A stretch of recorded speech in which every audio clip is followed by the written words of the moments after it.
Donc aujourd'hui, Inch'Allah, l'avant-dernier cours concernant euh, les cours sur le jeûne. Les cours sur le jeûne. Et peut-être pendant Ramadan, comme je vous avais dit, si le temps nous le permet, en plus des cours de tafsir, je vais peut-être refaire le livre du jeûne de Ars al-Muhtasarat. Ça sera plus munasib que le faire après Ramadan. Donc il se peut que je vais le refaire 3 fois par semaine, Inch'Allah. On va le faire en 5 ou 6 cours. En plus du. Et je vous définirai l'heure exactement, Inch'Allah, parce que ça va faire tard de le faire après Tarawih, 2 cours de suite, c'est peut-être un peu compliqué. Peut-être que je le ferai en journée. Ars al-Muhtasarat, je le ferai en journée. Et Tafsir, je le ferai le soir après Tarawih, aux alentours de 23h heure saoudienne, ça sera à peu près 21h en France, 21h30. Donc, Laylat al-Qadr, Babu Laylat al-Qadri.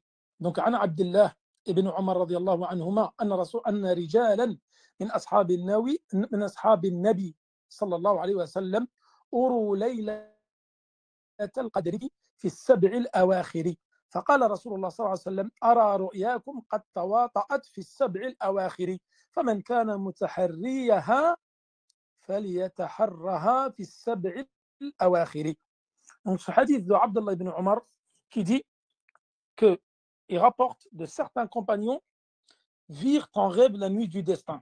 Donc Laylatul Qadr se situait dans les 7 dernières nuits du Ramadan, c'est-à-dire à partir de la nuit du 23. Le messager d'Allah leur a dit: je remarque que vos rêves indiquent tous les 7 dernières nuits du Ramadan. Que celui qui la recherche.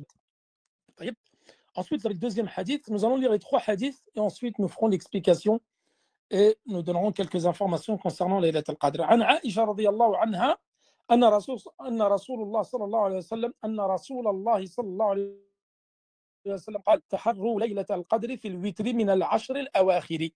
Donc Aïcha radiallahu anha, elle rapporte du messager d'Allah sallallahu alayhi wa sallam qui a dit: cherchez la nuit du destin pendant les 10 dernières nuits impaires du mois de Ramadan.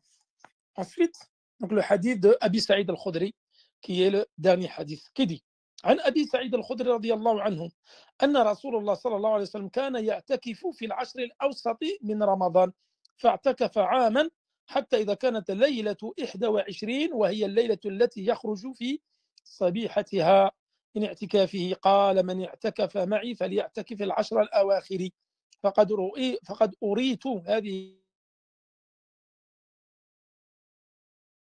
الليلة ثم أسجد في ماء وطين في صبيحتها فالتمسوها في العشر الأواخر والتمسوها في كل وتر فمطرت السماء تلك الليلة وكان المسجد على عريش فوقف الماء فأبصرت عيناي رسول الله صلى الله عليه وسلم وعلى جبهته أثر الماء والطين من صبح 21. Donc ce hadith qui parle de l'i'tikaf dont nous allons parler demain et qui parle également de Laylat al-Qadr. Donc là, dans le hadith de Abi Saïd al-Khudri, il dit qu'Allah l'agrée, le prophète sallallahu alayhi wa sallam dit: il effectuait la retraite spirituelle al-i'tikaf que nous allons voir demain pendant les 10 nuits médianes. Et nous allons voir que le prophète sallallahu alayhi wa sallam a fait l'i'tikaf en début, les 10 premiers jours, les 10 jours du milieu et les 10 jours de fin. Une année, alors qu'il était en retraite spirituelle, alors qu'il s'apprêtait à y mettre fin à la retraite, il sortit le matin du 21e jour, c'est-à-dire qu'il a fait la nuit du 21. Que ceux qui effectuent la retraite pieuse avec moi le fassent encore durant les 10 dernières nuits, car on me l'a montré en rêve cette nuit, puis on me l'a fait oublier. Je me suis vu tourner dans de l'eau et de la boue le matin suivant cette nuit. Cherchez-la donc durant les 10 dernières nuits et cherchez-la durant les nuits impaires. Abu Saïd al-Khudri, il a dit: il plut cette nuit-là. La mosquée était recouverte de branches de palmiers, le toit s'effondra et je vis de mes yeux le messager d'Allah, le front recouvert d'eau et de boue le matin de la 21e nuit. Donc, qu'est-ce que nous allons déduire de tous ces enseignements? Donc, le dernier hadith, nous passerons rapidement dessus et demain, on va parler de l'i'tikaf, si le temps il me le permet, Inch'Allah. Donc, tout d'abord, et ça, j'ai eu l'occasion de l'expliquer déjà une fois, l'année dernière, lorsque nous avons fait le tafsir de Surat al-Qadr. Nous en avons déjà fait l'explication et vous allez retrouver à peu près les mêmes informations mais cette fois-ci, on va plus parler du jugement de Laylat al-Qadr. Tout d'abord, al-Qadr ici, باب ليلة القدر يجوز فيها الفتح والإسكان. Tu peux dire ليلة القدر أي القدر وليلة القدر. Donc les savants, ils ont dit يجوز فتح الدال أو سكون الدال. Tu peux dire les deux. Ça, c'est le premier point. Deuxième point, pourquoi elle a été appelée Laylat al-Qadr? Pour plusieurs raisons. Tout d'abord, les savants, ils ont dit, كما قال ابن مفلح في الفروع, لأنه يقدر فيها ما يكون في تلك السنة. Et ça, c'est une version qui a été rapportée de Abdallah ibn Abbas. Parce que, comme nous l'avons vu dans l'explication dans le tafsir de Surat al-Qadr, parce que les destins sont écrits cette nuit-là. Rappelez-vous, nous l'avons déjà vu dans Kitab al-Tawhid et dans l'explication de Surat al-Qadr, que la prédestination est divisée en 4 catégories. Et ça, nous allons en parler, Inch'Allah, dans Aqid al-Sunnah wal-Jama'a. C'est-à-dire, quand est-ce qu'écrit la prédestination? Nous avons vu que dans Kitab al-Tawhid, lorsque Allah subhanahu wa ta'ala, il a créé la plume, qu'est-ce qu'il lui a dit? Il lui a dit Uktub al-qalam, uktub maqadira kulla shay, ila an taqum as-sa'a. Wa kana arshuhu ala al-ma'. Allah subhanahu wa ta'ala, lorsqu'il a créé la plume, il lui a ordonné d'écrire la prédestination de chaque chose jusqu'à que vienne l'heure de la résurrection. Et ceci 50 000 ans avant la création. Wa kana arshuhu ala al-ma'. Et le trône d'Allah subhanahu wa ta'ala était sur l'eau. Et ça, nous allons parler dans l'Aqid al-Wasitiyya du Cheikh al-Islam ibn Taymiyyah sur le trône, sur l'élévation sur le trône. Et nous en avons déjà parlé dans Aqid al-Sunnah wal-Jama'a du Cheikh al-Uthaymin. Et nous avons dit que la première création, c'était le trône. Et non pas comme affirment certains en disant que c'est la plume, d'après le hadith que nous avons déjà cité dans Kitab Tawhid. Et nous avons dit que la première création, c'était par rapport au monde que nous voyons. Par rapport à notre monde-là, oui, c'est la plume qui a été créée. Mais par rapport à toute la création d'Allah subhanahu wa ta'ala, c'est le trône qui a été créé avant la plume. Ça, j'en ai déjà parlé longuement déjà dans Kitab Tawhid. Ce n'est pas l'objet du cours. Donc là, la prédestination, elle est écrite une première fois ici. Elle est écrite une deuxième fois dans le ventre de ta mère, comme nous l'avons vu dans le hadith de Abdullah bin Mas'ud. Donc à 40 jours. Donc les anges sont envoyés de première fois à 40 jours pour écrire le sexe de l'enfant. Est-ce que c'est un garçon ou une fille? Et une deuxième fois, les anges sont envoyés à 120 jours pour insuffler l'âme dans le fœtus. Et c'est là qu'Allah subhanahu wa ta'ala va leur donner l'ordre d'écrire donc ses œuvres le jour de sa mort, également sa subsistance, et shaqiyun ou sa'id, s'il va être heureux ou malheureux, c'est-à-dire s'il va être destiné à l'enfer ou au paradis. La troisième prédestination, quand est-ce que ça va être écrit le destin?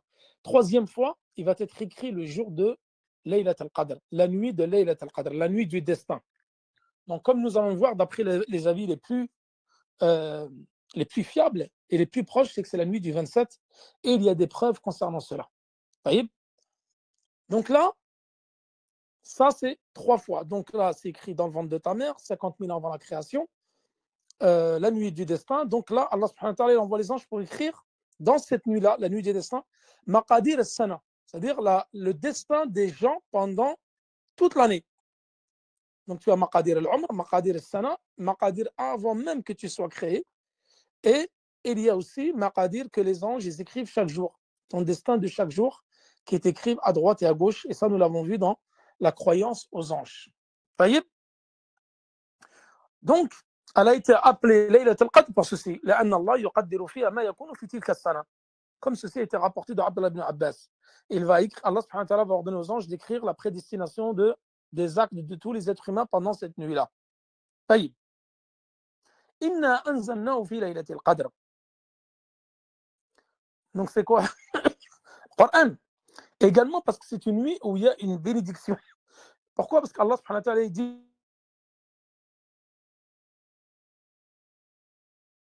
Inna anzalnahu fi laylatin bénie. Laylatul Qadr, c'est une nuit qui est bénie. Donc Layla Mubaraka, comme il a dit Abdullah ibn Abbas dans le tafsir de ce verset, donc qui est dans Surat al-Dukhan, verset 3 et 4, Layla Mubaraka, c'est une nuit bénie, et c'est la nuit du destin, et c'est la nuit dans laquelle le Coran a été révélé. طيب إنا أنزلناه في ليلة القدر, comme il a dit الحافظ ابن الجوزي وعليه المفسرين, إنا أنزلناه في القدر, أي القرآن. القرآن qui a été révélé donc pendant la nuit du destin. طيب, ils ont dit également سميت ليلة القدر لعظم قدرها عند الله, pour son rang très élevé auprès d'Allah subhanahu wa ta'ala, parce que c'est une nuit qui est particulière. C'est la nuit où le Coran a été descendu, où les anges vont descendre ce soir-là par milliers, comme nous allons voir dans les hadiths qui suivent. Et parce que le Coran a été descendu cette nuit-là, et parce que c'est la meilleure nuit de l'année, et elle équivaut à plus de 1000 mois d'adoration. Donc c'est une nuit très importante. وقيل القدر بمعنى الضيق. Ils ont dit également, certains savants, ils ont dit aussi, on l'appelle Laylat al-Qadr. Al-Qadr, ça veut dire ici qu'elle se rétrécit les dhiq al-ard an al-malaika allati tanzalu fiha. C'est-à-dire, ça c'est hadith qui est rapporté de Abu Huraira, d'après le Musnad de l'imam Ahmed, أن الملائكة تلك الليلة أكثر من عدد الحصى. C'est-à-dire que les anges, la terre, elle va se rétrécir du fait qu'il n'y aura pas beaucoup de place, dans le sens où il y aura beaucoup d'anges qui vont descendre cette nuit-là, et jusqu'au matin, qui vont descendre jusqu'au matin.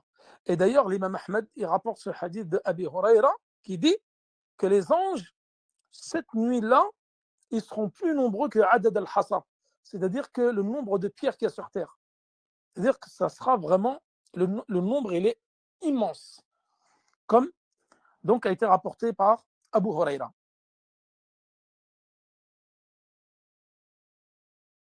وقال في الفروع ليلة qui a vraiment un statut particulier et qui est glorifié auprès d'Allah subhanahu wa ta'ala. Et également, dans cette nuit-là, ad-du'a mustajab. Ad-du'a mustajab, c'est-à-dire que l'invocation pendant cette nuit-là, elle est exaucée. Ensuite, concernant son, c'est-à-dire pendant, comment exprimer cela?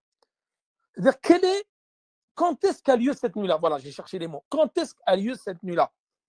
Là, dans le hadith de Abdullah ibn Omar, il y avait des hommes donc, qui ont vu la nuit de Laylat al-Qadr en rêve, les 7 dernières nuits, c'est-à-dire à partir de la nuit du 23. Et le prophète sallallahu alayhi wa sallam, qu'est-ce qu'il leur a dit? Il leur a dit, je remarque que vos rêves indiquent toutes les 7 dernières nuits de Ramadan. Donc, celui qui veut la rechercher, la recherche dans les 7 dernières nuits.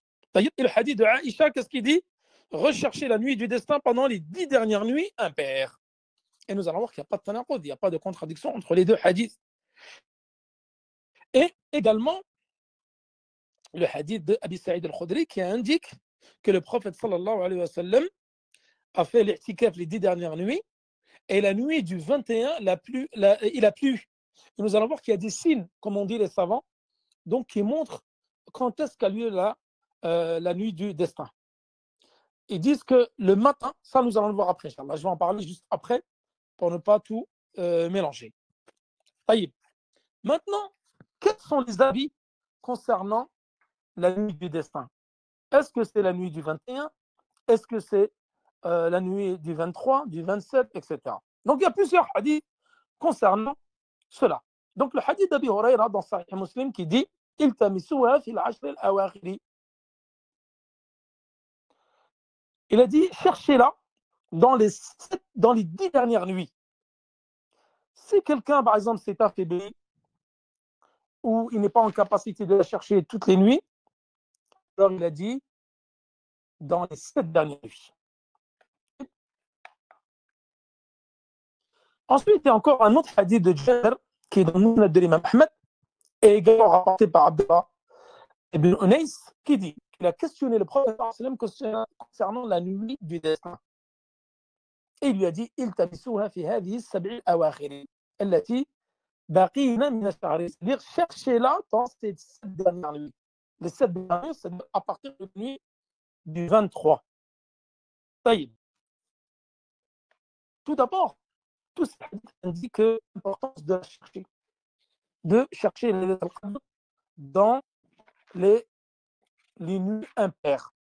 Est-ce que maintenant, la nuit de Laylat al-Qadr est forcément dans les nuits impaires ou est forcément dans les 10 dernières nuits ou autres? Et vous savez qu'il y a plusieurs paroles concernant cela. D'ailleurs, Al-Hafid ibn Hajar, dans Fath al-Bari, que j'ai lu hier, j'ai vu qu'il a cité, subhanallah, 46 qawls. Al-Hafid ibn Hajar, dans Fath al-Bari, l'explication de Sahih al-Bukhari, il ramène 46 paroles concernant Laylat al-Qadr. Bien sûr, il y a beaucoup de paroles qui sont fausses.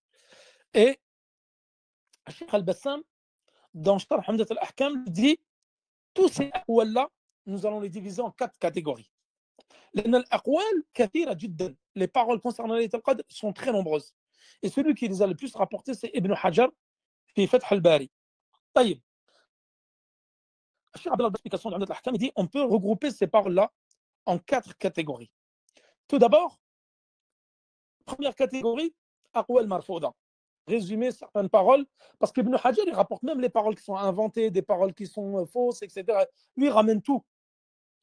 Et il dit déjà des paroles qui sont fausses, comme le fait qu'ils disent, par exemple, certains, carrément, ils ramènent qu'il n'y a pas de Laylat al-Qadr.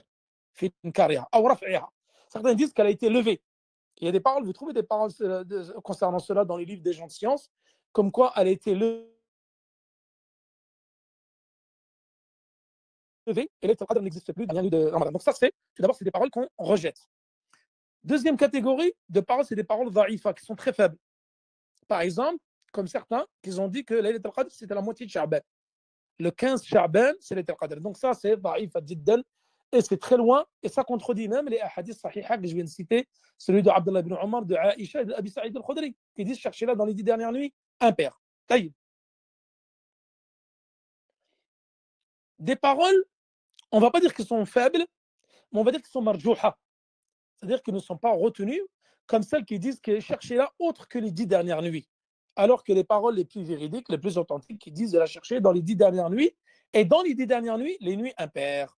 Et la quatrième catégorie de paroles, et nous allons voir qu'il y en a plusieurs, c'est de dire que tu dois la chercher dans les 10 dernières nuits du mois de Ramadan. Wa arjaha, celle qui est tu espères le plus la trouver dans les nuits impaires. Wa arja al-awtar, tu espères le plus parmi les nuits impaires. Ils ont dit Laylat 27, la nuit. Il y a des hadiths là-dessus. Il y a des hadiths, comme je vais vous les citer, qui parlent de la nuit du 27. Faïd. Donc ça, c'est le premier point. Donc nous avons vu que dans le hadith de Abi Sa'id al-Khudri, le prophète sallallahu alayhi wa sallam l'a vu, il y avait des signes comme quoi c'était la nuit du 21, puisque cette nuit-là, il a plu. Et parmi un des signes de reconnaître la nuit du destin, c'est la pluie. Les savants disent.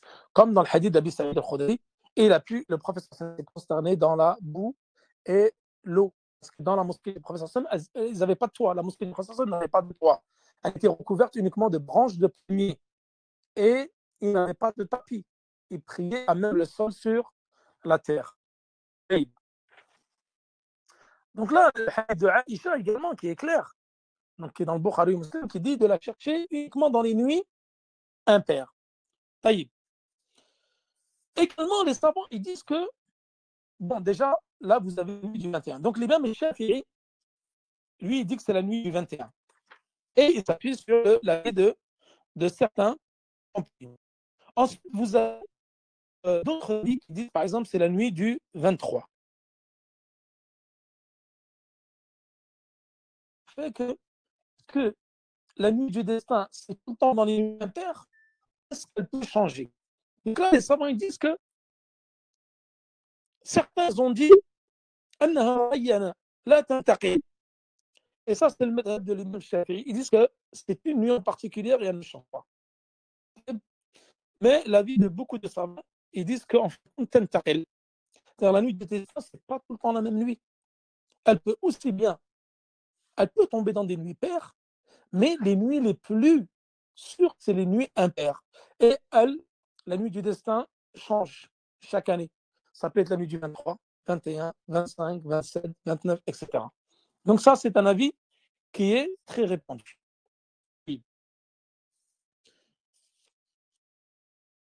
Certains savants, ils ont dit qu'elle est dans la nuit du 23.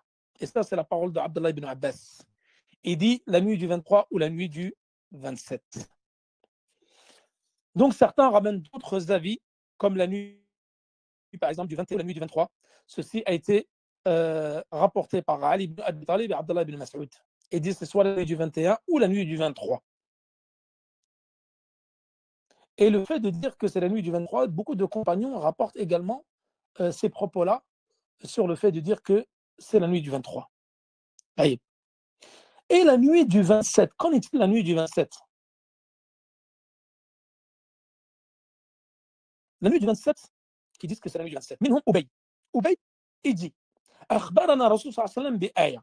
C'est-à-dire, il nous a informé concernant un signe, c'est-à-dire de la présence de la nuit du Qadr. Le signe, tu vas le voir quand? Le matin. An-Shams, donc il a dit le soleil, ce jour-là, il va se lever au petit matin sans rayon. La shu'a. Il a dit que le soleil va se lever, il n'y aura pas de rayon de soleil. Ça, c'est l'avis de Ubay. Et également, Ibn Abbas, il jurait, Abdullah ibn Abbas, il jurait que c'était la nuit du 27. Il disait que c'était la nuit du 27 en jurant. Et Ubay ibn Ka'b également, il jurait que c'était la nuit du 27. Après, il y a d'autres paroles. Je ne vais pas tous les citer parce qu'il y en a beaucoup. Mais on retrouve c'est dans la nuit les nuits impaires concernant les 10 dernières nuits. Mais ce qui est, on va dire, le plus répandu, et beaucoup de compagnons disent cela, Jama'a min as-sahaba qalu bi hadha al-qawl, et également Abdullah ibn Abbas et Ubay. Ubay jurait carrément, il a dit, Wallah, il a dit, je jure par Allah que c'est la nuit du 27, comme l'a dit le prophète sallam, et également Abdullah ibn Abbas qui jurait que c'était la nuit du 27. Et le fait, la sagesse concernant qu'Allah subhanahu wa ta'ala ne l'a pas désigné de façon spécifique, et qu'elle nous a dit de la chercher dans les 10 dernières nuits, en fin de compte, c'est pour pas que, si tu sais d'avance quelle est ta nuit, en fin de compte, tu ne vas plus faire des efforts dans les autres nuits. Les 10 dernières nuits, tu dis, ben non, c'est la nuit du 27, ben du coup, du 21 au 29, je ne fais aucun effort. Je fais mes adorations normalement et je me laisse aller et je paresse. Par contre, la nuit du 27, je vais redoubler d'efforts. Justement, c'est-à-dire qu'elle n'est pas fixée chez les gens, mais elle est fixée auprès d'Allah subhanahu wa ta'ala. Justement, la hikmah, la sagesse, c'est pour que nous faisions des efforts pendant les 10 dernières nuits. Les 10 dernières nuits et surtout les nuits impaires, que pour trouver Laylat al-Qadr. Voilà donc ce que nous pouvons dire concernant la nuit du destin. Et également, c'est la nuit où le Coran a été révélé et c'est la nuit où les anges vont également descendre et qu'il y aura la paix ce jour-là.